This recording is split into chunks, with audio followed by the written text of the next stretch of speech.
Hi, guys. Welcome to this week's new series.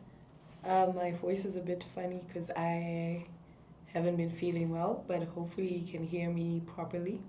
So, today I'm going to start a series. I'll try and make it one topic actually and just keep it on one video, but if I can't, then we will continue with it in the next video, in next week's video. So, this week's topic is called Playing with Fire. So basically, I'm going to talk about a few points or a few examples of what I mean when I'm talking about playing with fire. Because a lot of us end up in relationships because we were playing with fire, and we end up doing things in relationships that we had no business doing because we decided to play with fire a little bit. So I'm just going to talk about different situations that you can find yourself in, and those situations you are actually playing with fire, and before you know it, you're in a situation that you're wondering, how did you get in this situation, and how on earth are you going to get out of the situation? So the first thing I'm going to talk about when it comes to playing with fire is the infamous God show me the sign. Like, seriously, a lot of us, number one, when you're talking about God, please show me a sign, it's because you already know you have no business being in that relationship. All the pointers are there, everything is there, but your feelings are you're just too much in your feelings, and your feelings are too involved. But all the pointers are showing you that you really shouldn't be in this relationship. And so to make yourself feel a little bit better, then you go to God and you're like, God, I'm so conflicted, I don't know, please just show me a sign. And guess what? You haven't even been spending time in God's presence. You haven't been spending time reading the word, nothing. And all of a sudden, you think when God speaks to you, you're going to hear. Like, seriously, the only God time you spend is half prayer in the morning and when you go to church on Sundays. And that's not enough time for you to be able to hear God's voice when He speaks, first of all. So then you've already played with fire right there, and you've already walked into a trap. Because the next thing is, the devil is going to hear you. You're asking for a sign. God is not going to engage you because, God is looking at you like, look, seriously, child, you know you shouldn't be in this relationship. Now you want to force me to give you a sign when you already know. So, you know what? I'm not going to participate in this relationship. I'm not going to participate in this conversation. It's as based some things or some relationships that you decide to get into, you want to ask God to show you a sign, but it's as basic as going to the bathroom. It's like, if you need to go to the bathroom, do you stop there and you say, God, I don't know if I should go to the bathroom. Please show me a sign so I know if I need to go to the bathroom. Like, no. So it's the very same thing. With some relationships, all the pointers are there. You already know that you have no business being in this relationship, but you're asking God for a sign. So God is not going to show you a sign. He's not going to do that. He's not going to show you a sign to get into a relationship that already your common sense and everything else around you tells you should not be in the relationship. So because God is not going to engage with you in that conversation, then guess what? The devil's going to hear you asking for a sign, and the devil will give you one. So just be careful. The moment you want God to give you signs and stuff, just ask yourself the question, why are you so desperate for God to show you a sign? Because when you're in the Word and you're spending time with God, you already know if this relationship is speaking in your spirit, if this relationship is, according to what God wants. And you already know based on the signs around you whether this relationship makes sense or not. So you're playing with fire the moment you start singing that, God, please show me the sign, God, please show me a sign. Because most of the time, God is just not going to engage in that conversation, and the devil is going to show you, he's going to throw you a sign, and you'll think it's from God, and before you know it, you go ahead, you've been given carte blanche to do whatever you want, and you're going to go ahead and get into this relationship, and you're going to put God's name on it when God had nothing to do with that relationship. So that's the one thing. And then the other thing is the infamous, I'll bring him closer to God, or, I can help him change. He's such a nice guy. He's so sweet, or she's so sweet. It's just that she doesn't know God, but, she's interested in God things, or he's interested in God things. So I'm just going to take him to church. Remember, it's much easier for someone to pull you down than for you to pull someone up. And I've mentioned this before. We are not, we don't do projects, we don't take on projects. God didn't put us on this earth so that you can get someone into a relationship for them to be your little project. It doesn't work like that. You're playing with fire, because the moment you do that, the moment you say, oh, I'm going to help him go to church,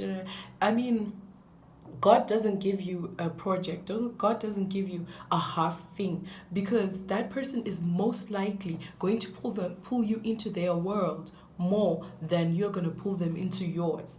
And it just doesn't make sense. God is going to give you a life partner that you can live life with, that you can do great things with. He's not going to give you someone for you to spend a lot of time working on, when you should have a partner that you guys should be working on something even greater together, not trying to be working on getting someone to God. Like, that's not your job, that's God's job. So if God wants to really give you that person, he'll give you a whole person. He'll give you someone who already has a relationship with him. He's not going to give you someone that he's giving you so that you can bring him closer to God. He doesn't need your help.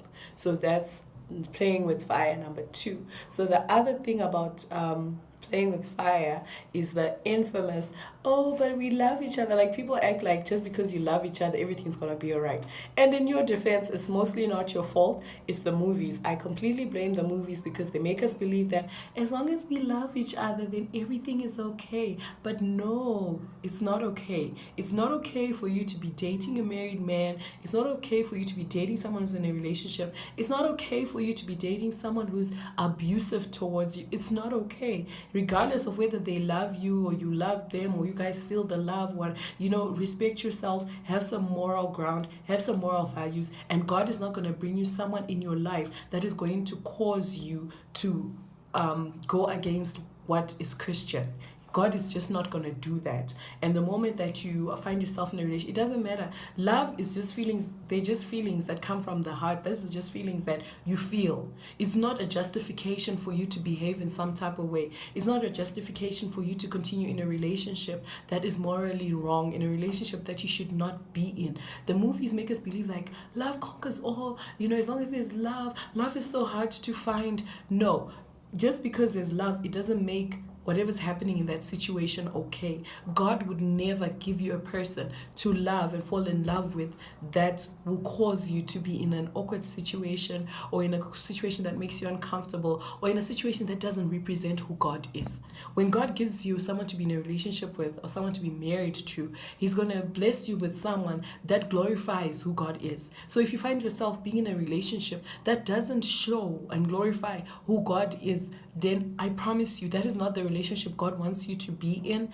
You're playing with fire. You've just played and dabbled with the devil, and you've helped him in his agenda to block you from meeting the person that God actually has for you. So yes, love is great. Love is the core of every relationship, but love doesn't make it okay for you to be in a relationship that you have no business being in. At the end of the day, you have to be in a relationship that reflects who God is, that reflects what God is about and who God is about, and that's it.